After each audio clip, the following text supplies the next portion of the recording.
കേന്ദ്ര പദ്ധതികളെ വീണ്ടും അട്ടിമറിക്കാൻ ശ്രമം നടക്കുകയാണ്. PM സൂര്യഘർ യോജനയാണ് ഇത്തരത്തിൽ പരാജയപ്പെടുത്താൻ ശ്രമമുണ്ടാകുന്നത്. KSEBയുടെ ഭാഗത്തു നിന്നാണ് അത്തരത്തിലൊരു ശ്രമം ഇപ്പോൾ ഉണ്ടായിരിക്കുന്നത്. സോളാർ ഉപയോഗ മേഖലയിൽ വിപ്ലവം ലക്ഷ്യമിട്ടാണ് കേന്ദ്ര സർക്കാർ ഈ ഒരു പദ്ധതി പ്രഖ്യാപിച്ചത്. എന്നാൽ നിരവധി അപേക്ഷകളാണ് KSEBയുടെ അനുമതിക്കായി കെട്ടിക്കിടക്കുന്നത്. KSEB വെബ്സൈറ്റ് പ്രവർത്തനരഹിതമായിരുന്നത് കാരണം അപേക്ഷകൾ മുടങ്ങിയിരുന്നു. എന്നാൽ വെബ്സൈറ്റ് ശരിയാക്കിയിട്ട് പോലും നിർമ്മാണം പൂർത്തിയായവർക്ക് വേണ്ടിയിട്ടുള്ള മീറ്ററുകൾ നൽകാൻ KSEB തയ്യാറായിട്ടില്ല. വളരെയധികം ഗുരുതരമായൊരു വാർത്ത തന്നെയാണ് ഇപ്പോൾ പുറത്തു വരുന്നത്. നേരത്തെയും നിരവധി കേന്ദ്ര പദ്ധതികൾക്കെതിരെ ഇത്തരത്തിൽ അട്ടിമറി ശ്രമങ്ങളും വ്യാജ പ്രചാരണങ്ങളും ഒക്കെയും നടന്നിരുന്നു. ഇപ്പോൾ ഏറ്റവും സുപ്രധാനപരമായിട്ടുള്ള കേന്ദ്ര സർക്കാരിൻ്റെ സോളാർ മേഖലയിൽ വിപ്ലവം കൊണ്ടുവരാൻ ലക്ഷ്യമിട്ട് പ്രഖ്യാപിച്ച പദ്ധതിയായ സൂര്യഘർ പദ്ധതിയുമായി ബന്ധപ്പെട്ടാണ് ഇപ്പോൾ KSEBയുടെ ഭാഗത്തു നിന്ന് ഇത്തരത്തിലൊരു നിരുത്തരവാദപരമായ ഒരു സമീപനം ഉണ്ടാകുന്നത്. നിരവധി അപേക്ഷകൾ കെട്ടിക്കിടക്കുന്നൊരു സാഹചര്യം ഇപ്പോൾ ഉണ്ടായിരിക്കുകയാണ്. നിലവിൽ ഈ ഒരു പദ്ധതി പ്രകാരം നിർമ്മാണം പൂർത്തിയായവർക്ക് പോലും മീറ്ററുകൾ നൽകാൻ KSEB തയ്യാറായിട്ടില്ല എന്നാണ് ഏറ്റവും പ്രധാനപ്പെട്ട കാര്യം എടുത്തു പറയേണ്ടത്. നിരവധി അപേക്ഷകളാണ് ആദ്യഘട്ടത്തിൽ മുടങ്ങിയിരുന്നത്. ആ സമയത്ത് പോലും വെബ്സൈറ്റ് പ്രവർത്തനരഹിതമായിരുന്നു എന്നുള്ളൊരു വിശദീകരണമാണ് KSEB നൽകിയത്. എന്നാൽ പിന്നീട് വെബ്സൈറ്റ് പ്രവർത്തനരഹിതം അല്ലെങ്കിൽ പ്രവർത്തനക്ഷമമാക്കുകയും എന്നാൽ പോലും ഈ ഒരു പദ്ധതി കൃത്യമായി നടപ്പിലാക്കാൻ KSEBക്ക് സാധിക്കുന്നില്ല. KSEB മീറ്ററുകൾ ഉപഭോക്താക്കൾക്ക് നൽകുന്നില്ല എന്നുള്ളൊരു കാര്യമാണ് ഈ ഒരു പദ്ധതിയെ ഇപ്പോൾ അട്ടിമറിക്കുന്നത്. ഒപ്പം തന്നെ എടുത്തു പറയേണ്ട മറ്റൊരു കാര്യം, സംസ്ഥാന സർക്കാർ സോളാർ പദ്ധതി നടപ്പിലാക്കുന്നു എന്നുള്ളൊരു വ്യാജ പ്രചരണവും ഉന്നയിക്കുകയാണ്. വളരെയധികം ഗുരുതരമായൊരു വാർത്ത തന്നെയാണ് പുറത്തു വരുന്നത്. പ്രധാനമന്ത്രി നരേന്ദ്രമോദി പ്രഖ്യാപിച്ച പദ്ധതിയാണ് സൂര്യഘർ എന്ന് പറയുന്നത്. സോളാർ മേഖലയിൽ വളരെയധികം വിപ്ലവകരമായിട്ടുള്ള മാറ്റം കൊണ്ടുവരാനും ഒക്കെയായി പ്രഖ്യാപിച്ച ഒരു പദ്ധതിയാണ് ഇപ്പോൾ ഇത്തരത്തിൽ അട്ടിമറിക്കാൻ ഒരു ശ്രമം നടക്കുന്നത്.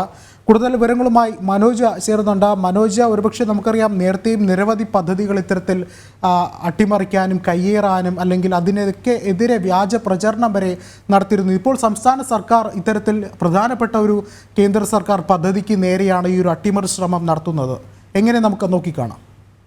തീർച്ചയായും വിഷ്ണു, ഇത് തന്നെയാണ് ഈ കേരളത്തിൽ കേന്ദ്ര പദ്ധതികളെ അട്ടിമറിക്കുക എന്നുള്ള കാര്യം. അത് നേരത്തെ തന്നെ നമ്മൾ പല കാര്യങ്ങളിലും കണ്ടതാണ്. ഈ സോളാർ ഉപയോഗ മേഖലയിൽ വലിയ മാറ്റം കൊണ്ടുവരുവാനായാണ് പ്രധാനമന്ത്രി ഈ PM സൂര്യഘർ യോജന എന്നുള്ള പദ്ധതി പ്രഖ്യാപിച്ചിട്ടുള്ളത്.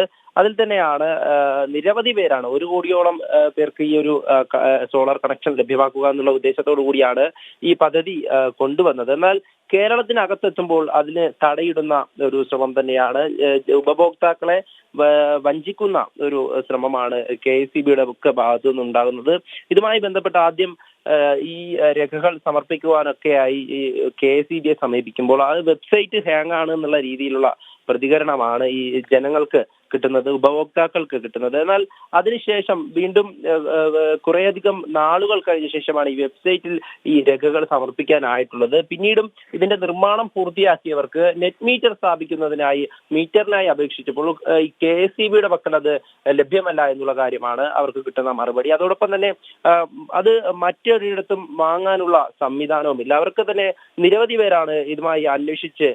മനോജ് പറഞ്ഞതുപോലെ തന്നെ ഇത്തരത്തിൽ നിരവധി ഉപഭോക്താക്കളാണ് പരാതി ഉന്നയിക്കുന്നത്. ഇപ്പോൾ അത്തരത്തിലൊരു ഉപഭോക്താവ് നമ്മോടൊപ്പം പ്രതികരണം പങ്കുവയ്ക്കാനായി ചേർന്നുണ്ട്. അഭിലാഷാണത്. അഭിലാഷ്, നിലവിൽ താങ്കളുടെ വീട്ടിലും ഇത്തരത്തിലുള്ള നിർമ്മാണം നടന്നു എന്നാണ് അറിയാൻ സാധിക്കുന്നത്. നിലവിൽ ഇത്തരത്തിൽ KSEB അധികൃതർ നൽകുന്ന വിശദീകരണം എന്താണ് ഇപ്പോൾ?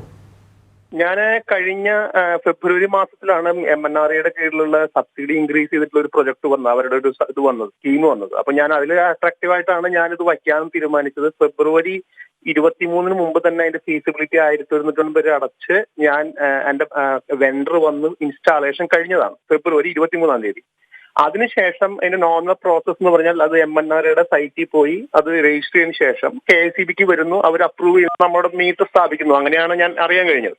പക്ഷെ ഒരു 3-4 ദിവസം MNRE സ്കീമിന്റെ സൈറ്റിൽ ഒരു ചെറിയ ഡിലേ കാരണം അതിന് ഒരു 3-4 ദിവസം വൈകിയിരുന്നു. അതിനുശേഷം KSEB ആണ് ഞാൻ അന്വേഷിക്കുകയും ഇവിടെ പോയി സ്ഥിരമായി അന്വേഷിക്കുന്ന സമയത്ത് അവര് പറയുന്നത് അവർക്കത് ഇവിടുന്ന് വന്നിട്ടില്ല എന്നാണ് പറയണത്.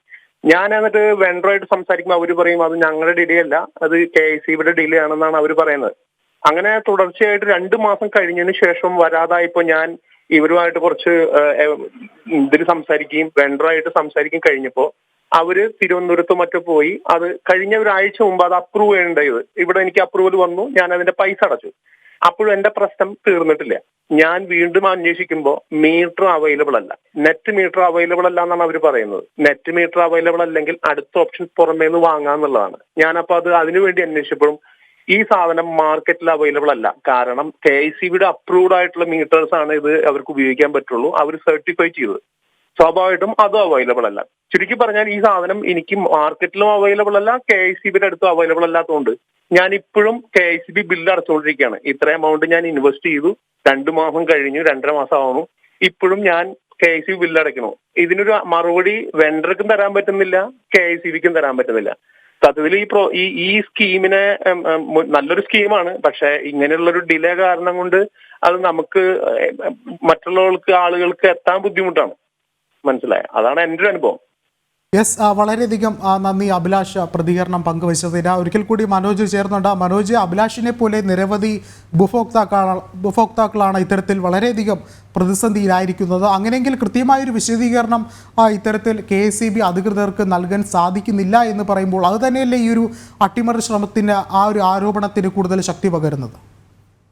തീർച്ചയായും വിഷ്ണു, നിരവധി പേരാണ് ഈ പദ്ധതിയുടെ ഭാഗമാകുവാൻ വേണ്ടി ഈ കാര്യങ്ങളെല്ലാം ചെയ്തിട്ടുള്ളത്. ഈ പദ്ധതിയുടെ ഭാഗമായി തന്നെ സ്ഥാപിക്കേണ്ട സോളാർ പാനൽ അടക്കമുള്ള സംവിധാനങ്ങൾക്ക് സബ്സിഡി ലഭിക്കുന്നതാണ്. പരമാവധി 3 കിലോവാട്ട് വരെ ശേഷിയുള്ള സോളാർ സംവിധാനത്തിനാണ് ഈ സബ്സിഡി ലഭിക്കുക. ഇതെല്ലാം ചെയ്തിട്ടും ഈ KICB ഇത്തരത്തിലൊരു നയം സ്വീകരിക്കുന്നത്, അതായത് എങ്ങനെയെങ്കിലും ഈ പദ്ധതിയെ അട്ടിമറിക്കുക, അല്ലെങ്കിൽ അത് ജനങ്ങൾക്ക് ഈ ഒരു പദ്ധതിയുടെ ആ ഒരു ഗുണം ലഭിക്കാതിരിക്കുക എന്നുള്ള ഒരു ഉദ്ദേശത്തോടു കൂടിയാണ് ഇത്തരത്തിലൊരു പെരുമാറ്റമെന്ന് തന്നെ മനസ്സിലാക്കാം. കാരണം നേരത്തെയും പല പദ്ധതികളും, കേന്ദ്ര പദ്ധതികളായിട്ടുള്ള പല കാര്യങ്ങളും ജനങ്ങളിലേക്ക് എത്താതിരിക്കുവാൻ വേണ്ടി ഒരു ശ്രമമുണ്ടായി. ലോക്സഭാ തെരഞ്ഞെടുപ്പ് കൂടെ നടക്കുന്ന ഒരു സാഹചര്യമാണ്. അതുകൊണ്ട് തന്നെ കേന്ദ്ര സർക്കാരിന്റെ പദ്ധതികളെ എത്രത്തോളം ജനങ്ങളിൽ നിന്ന് അകറ്റി നിർത്തുവാൻ പറ്റുമോ അതിനുള്ള ശ്രമമാണ് നടത്തുന്നത്. അത് തന്നെയാണ് നമുക്ക് ഇതിലും മനസ്സിലാക്കാൻ സാധിക്കുന്നത്. ഇതിന്റെയൊക്കെ ഈ നടപടിക്രമങ്ങൾ, അതായത് ആദ്യം ഈ വെബ്സൈറ്റിൽ രജിസ്റ്റർ ചെയ്ത ശേഷം ഈ വൈദ്യുതി വിതരണ കമ്പനി, അതായത് കേരളത്തിലാകുമ്പോൾ KICBയെ ആണ് തിരഞ്ഞെടുക്കേണ്ടത്. തുടർന്നാണ് ഈ മൊബൈൽ നമ്പർ അതുപോലെ ഇമെയിലൊക്കെ സമർപ്പിച്ചുകൊണ്ട് ഈ കൺസ്യൂമർ നമ്പറും എല്ലാം ലോഗിൻ ചെയ്ത ശേഷം ഈ ഫോം വഴി പദ്ധതിയിലേക്കായി അപേക്ഷിക്കുന്നത്. അപേക്ഷ അംഗീകരിക്കപ്പെട്ടാലാണ് ഈ യോഗ്യരായ വിതരണക്കാർ വഴി ഈ സോളാർ സംവിധാനം വീട്ടിൽ സ്ഥാപിക്കാൻ സാധിക്കുന്നത്. ഇതിനു വേണ്ടിയിട്ടുള്ള കാര്യങ്ങളാണ് ഓരോ ജനങ്ങളും ഈ പദ്ധതിയെക്കുറിച്ച് അറിഞ്ഞുകൊണ്ട് ചെയ്തു വരുന്നത്. എന്നാൽ അവർക്ക് ഈ സംവിധാനം ഉപയോഗിക്കാൻ പറ്റാത്തത്ര രീതിയിലേക്ക് കാര്യങ്ങൾ പോയി. കാരണം ഈ നെറ്റ് മീറ്റർ ലഭ്യമായാൽ മാത്രമേ അവർക്ക് ഈ ഒരു സംവിധാനം ഉപയോഗിക്കുവാൻ വേണ്ടി പറ്റുകയുള്ളൂ. എന്നാൽ അത് ലഭ്യമല്ല എന്നുള്ള മറുപടിയാണ് KICBയുടെ ഭാഗത്തു നിന്ന് ഉണ്ടാകുന്നത്. ഇത് തന്നെയാണ് ഈ ഉപഭോക്താക്കൾക്കിടയിലും വലിയ പ്രതിഷേധത്തിന് ഇടവയ്ക്കുന്നത്. കാരണം ഇത്തരത്തിലൊരു അട്ടിമറി ശ്രമം നടക്കുന്നു. അതോടൊപ്പം മറ്റൊരു കാര്യം, ഈ ഒരു സാഹചര്യത്തിൽ തന്നെയാണ് ഈ കേരള സർക്കാർ സൗജന്യമായി ജനങ്ങൾക്ക് സോളാർ കണക്ഷൻ നൽകുന്നു എന്നുള്ള ഒരു പ്രചാരണം നടക്കുന്നത്. ഇത് ഉപഭോക്താക്കളെ ഫോണിലൂടെ ബന്ധപ്പെട്ടുകൊണ്ടാണ് ഈ കേരള സർക്കാർ ഇത്തരത്തിലൊരു കാര്യം ചെയ്യുന്നുണ്ട്, നിങ്ങൾ അതിന് ഭാഗമാകുകയാണ് എന്നുള്ള കാര്യമൊക്കെ പറഞ്ഞുകൊണ്ട് ഒരു പ്രചാരണം നടക്കുന്നുണ്ട്. അത് തന്നെയാണ് മറ്റൊരു കാര്യം. എന്തുകൊണ്ടോ ഈ കേന്ദ്ര സർക്കാർ പദ്ധതി അതിന്റെ പേര് മാറ്റി പലതവണയായി ഈ കേരളത്തിൽ പല രൂപത്തിൽ നൽകുന്നുണ്ടായിരുന്നു. അത് തന്നെയാണ് നമുക്ക് ഇതിലും കാണുവാൻ സാധിക്കുന്നത്. കാരണം കേന്ദ്ര സർക്കാർ സബ്സിഡി നൽകുന്ന അല്ലെങ്കിൽ ജനങ്ങളിലേക്ക് എത്തിക്കുന്ന ഒരു പദ്ധതി അത് കേരളത്തിൽ ഇങ്ങനെ KICBയുടെ സംവിധാനം വഴി അല്ലെങ്കിൽ ജനങ്ങളിലേക്ക് എത്തിക്കാതിരിക്കുകയും അത് കേരള സർക്കാർ നൽകുന്നതാണെന്നുള്ള ഒരു വ്യാജ പ്രചരണം ഒരു ഭാഗത്ത് നടത്തുകയും ചെയ്യുന്നു. എന്തായാലും വലിയ തരത്തിലുള്ള ഒരു പ്രതിഷേധം തന്നെയാണ് ഉപഭോക്താക്കളുടെ ഭാഗത്തുനിന്നും വരുന്നത്. കാരണം ഇത് തന്നെയാണ് സോളാറിന്റെ കാര്യം, അതായത് സോളാർ ഉൽപാദനം അതൊക്കെ തന്നെ വരുമ്പോഴും ഇരട്ടി ചാർജ് ഈടാക്കിക്കൊണ്ട് ഉപഭോക്താക്കളെ കൂടുതൽ പ്രശ്നത്തിലേക്ക് ആക്കുന്നു എന്നുള്ള കാര്യങ്ങളൊക്കെ തന്നെ നിലനിൽക്കുകയാണ്. കേരളത്തെ സംബന്ധിച്ചിടത്തോളം കേന്ദ്ര സർക്കാർ സബ്സിഡി നൽകുന്ന കാര്യങ്ങൾക്ക് പോലും കേരളം ഈ നിരക്ക് കൂട്ടുന്നു എന്നുള്ള കാര്യമൊക്കെ നേരത്തെ പുറത്തു വന്നതാണ്. അത് കഴിഞ്ഞ ശേഷമാണ് ഇപ്പോൾ ഈ പദ്ധതിയും കൂടെ ഇത്തരത്തിൽ ജനങ്ങളിലേക്ക് എത്തിക്കാതിരിക്കാൻ വേണ്ടിയിട്ടുള്ള ഒരു ശ്രമം നടക്കുന്നത്. എന്തായാലും ഇതിനെതിരെയുള്ള പ്രതിഷേധം ഉപഭോക്താക്കളുമായി അറിയിച്ചു കഴിഞ്ഞു. കാരണം മാസങ്ങളായി ഇതിന്റെയൊക്കെ നിർമ്മാണ പ്രവർത്തനങ്ങൾ നടക്കുകയാണ്. എന്നിട്ടും അവർ ഇപ്പോഴും ഇതിനുള്ള ബില്ല് അടച്ചുകൊണ്ടിരിക്കുകയാണ്. അത് തന്നെയാണ് അവരും വ്യക്തമാക്കുന്നത്. വിഷ്ണു, യെസ്, വ്യക്തമാണ്. വളരെ വിശദമായ റിപ്പോർട്ടുകളാണ് മനോജ് പങ്കുവച്ചത്.